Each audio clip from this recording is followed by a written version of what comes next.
Hello guys, welcome to another great Knuckle Justice review show. This is the follow-up video to the Dishwasher Dead Samurai. It covers the Dishwasher Vampire Smile, which is Ska Studios and James Silva's next edition. A better rendition. He improved a lot on this one. Even though the first one was a great game, this one had a lot of improvements.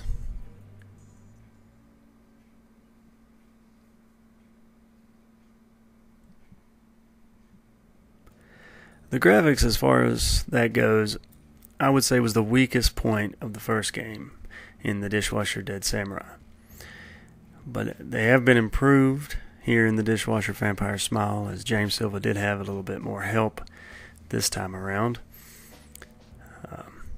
The comic book style, the way the story is told, it stays the same, but it's done in larger panels and looks a little better. And the graphics of the game itself have been improved, even though they may look the same as you look at them here. If you put the two games side by side, you'll notice a vast improvement in the graphics of the game. They're clearer, there's just more prominence to them, and there's been a lot of small additions as far as the blood goes and how it splatters onto the surroundings and your character that really improve the graphics. So the graphics this time around are getting a thumbs up.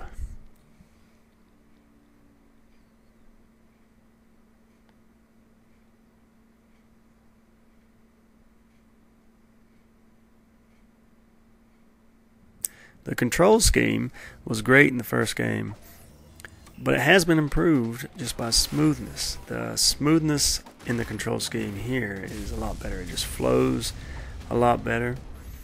Your character is faster. It's just more brutal. It works out better, and somehow it just feels better. It stayed mainly the same, as and you have your weak attack and strong attack. You have your finishers, but it just flows better. It's so much smoother, and you find yourself taking on many enemies right off the bat and just decimating enemies just by the smoothness of the control scheme. It's definitely getting a thumbs up, as it does match the first, and somehow he's toppled it and made it just smoother and just easier to do. Thumbs up all the way.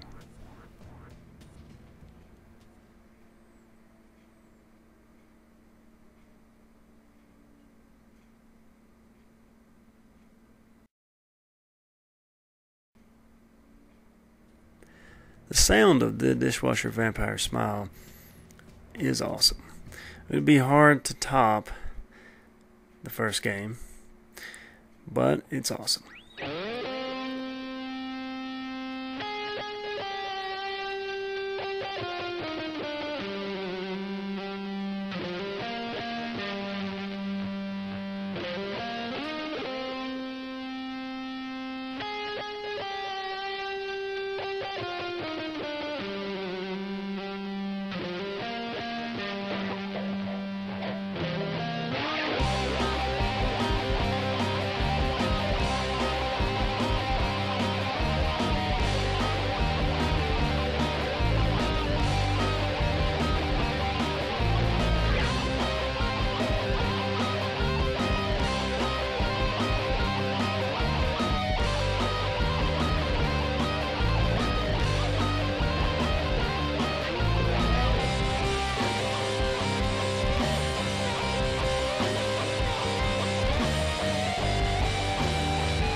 So as you can see, he's upped it just a little bit. The guitar solo is a little bit harder to play. The sound is great. It's getting a definite thumbs up, and there's been little sounds added during the fighting, little screams and stuff that help. So thumbs up with sound for sure.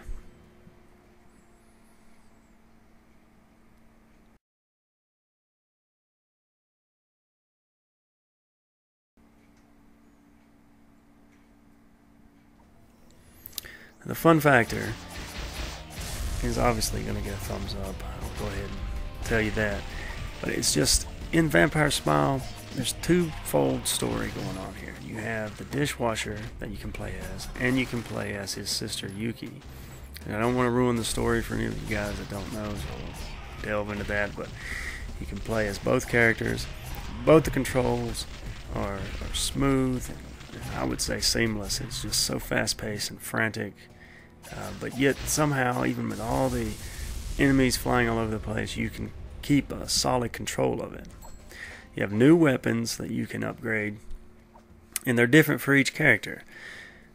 The samurai is going to have character-only weapons, and Yuki will have character-only weapons. But you can also get these beads that you can use to upgrade your character individually and change how you play and how you like playing through the game. And some of the beads really help, as in they give you better health and upgrades on your health. And some of them just make the game 3D. If you have 3D glasses, you can play in 3D.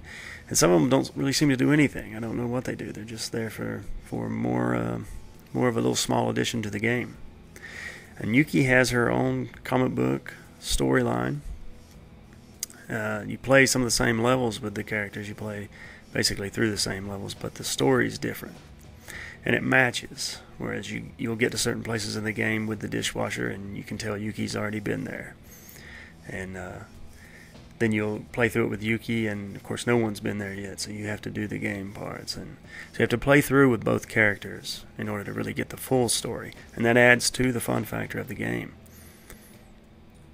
Another thing adding to the fun factor of the game is the play style of each character. Whereas the dishwasher is more precise and more samurai-like. Yuki is just more violent, more aggressive.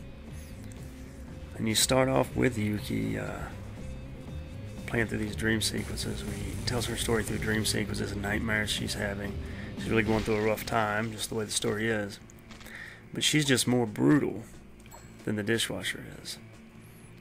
She really soaks the screen with blood in no time.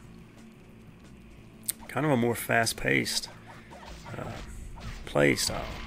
The control scheme is basically the same. It's still the two buttons, the weak button and the strong button on the attack. Still have the finishers, but you get a different feel with each character. So they really worked hard to make sure each character had their own feel and their own gameplay style. As you can see, Yuki is just a violent eruption of massive blood spilling, and it is fun and it is awesome. Also later on, as her weapons upgrade, she gets a machine arm that has a chainsaw attached to it, and you can get a Gatling gun attached to that later on, and she has a shotgun attachment, and just different weapons that the dishwasher doesn't have. This really adds to the fun factor of the game. You can play through it multiple times. And then of course you have the hardness levels. You have samurai difficulty you can play through later. You have arcade modes you can play through. And as a gold member for Xbox Live, you can get this game for 400 points. And you have all that play for 400 points. It's a great deal for the game, and it's a lot of fun. It's not going to wear out early on. So if you're really on the fence about buying this one, it's a no-brainer. Definitely should get it, especially if you're a gold member. This is her sword she gets as she's escaping a prison. It's part of her story. A sword's called Conviction, and you can level it up to get more and more combos. And as you can see, once you get the sword, it's death dealing time left and right. So her finishers change with her weapons. I love how the blood just flies out and gets on the character, gets on the stage. And they really did a good job upping the game, the graphics, and the way it's played. In the first game, to upgrade your character, you got Psycho Picks, you still get those, but you get Zombie Gold in this one to pay for your upgrades. And the first one just had little gold swirls that you got as you killed your characters. As you killed your enemies, I mean. And this one is Zombie Gold. You just collect it and you upgrade. And the beads are different too. as you can use them. You don't have any beads in the first game. In this one, you collect beads. They're found throughout the game. Some of them are harder to find than others, and you get an achievement for finding all of them. So the fun factor is a definite thumbs up.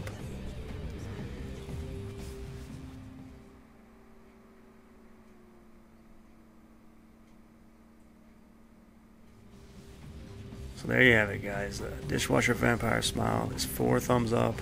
For an independent title, it's on top. It raises the bar for arcade games, and I think James Silva and Scott Studios did a great job. It's well worth the gold membered price of 400 points.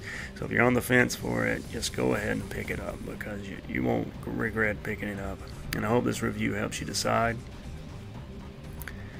Thanks for watching. I hope you guys have a great day.